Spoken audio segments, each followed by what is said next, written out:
জনগোষ্ঠীক লৈ আজিও উত্তাল হৈ আছে অসম। আপাৰ অসমত মৰাণ মতকে কি পৰিৱেশৰ সৃষ্টি কৰিছে আপুনি গম পায়, নামনিত কোচ ৰাজবংশীসকলে কি কৰিছে আপুনি গম পায়। এই যে এতিয়া নিৰ্বাচনৰ আগমুহূৰ্ততহে তেওঁলোকৰ কথা চৰ্চা কৰিম বুলি ক'বলগীয়া হৈছে, পাতিম বুলি ভবা হৈছে। কিয় এই 10 বছৰত আপোনালোকে 6 মাহতে কৰিম বুলি কৈছিলে 6 জনগোষ্ঠীৰ জনজাতিকৰণটো, আজিলৈকে যে নকৰিলে, কিয় কৰিব নোৱাৰিলে? যে বিজেপিয়ে 6 জনগোষ্ঠীৰ জনজাতিকৰণ কৰিব নে নকৰে?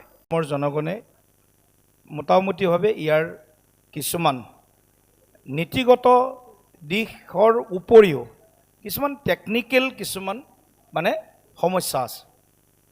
এতিয়া সুপ্ৰিম কোৰ্টত কেছ চলাই থৈছে, বিভিন্ন সংগঠনে সুপ্ৰিম কোৰ্টত কেছ চলাই থৈছে যে আমি যি পাই আছোঁ তাত কোনো হিনদেৰি হ'ব নোৱাৰে।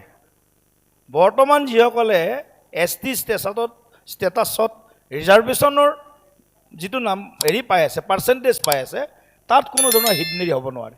নিশ্চিতভাৱে 2-3টা জনগোষ্ঠীৰ জনজাতিকৰণৰ ক্ষেত্ৰত মোটামুটিভাৱে নীতিগতভাৱে আৰু সৈদ্ধান্তিকভাৱে মোটামুটি কাম আগবাঢ়ি গৈছে।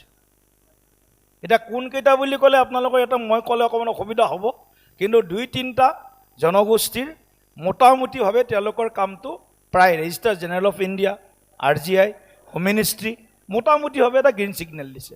আছে 2টা মেজৰ জনগোষ্ঠীৰ কথা, গতিকে তেওঁলোকৰ লগতো চৰ্চাবিলাক আৰম্ভ হৈ আছে। ইয়াত কেৰেক্টাৰিষ্টিক্স আছে, এনেইতো ST ষ্টেটাছ নাপায়, কিছুমান বেছিক কেৰেক্টাৰিষ্টিক্স আছে, বৈশিষ্ট্য আছে। বৈশিষ্ট্যখিনি পূৰ্ণ কৰিব পাৰিলে এটা জনগোষ্ঠী যিটো জনগোষ্ঠী ST বিচাৰি আছে, মই পাৰ্টিকুলাৰ নকওঁ নামটো, তেওঁলোকৰ মাজতো দুভাগ হৈ আছে মানুহ। এওঁলোকে কিয় পাব লাগে, এওঁলোকে কিয় পাব নালাগে, তেওঁলোকৰ মাজতো ভাগ আছে।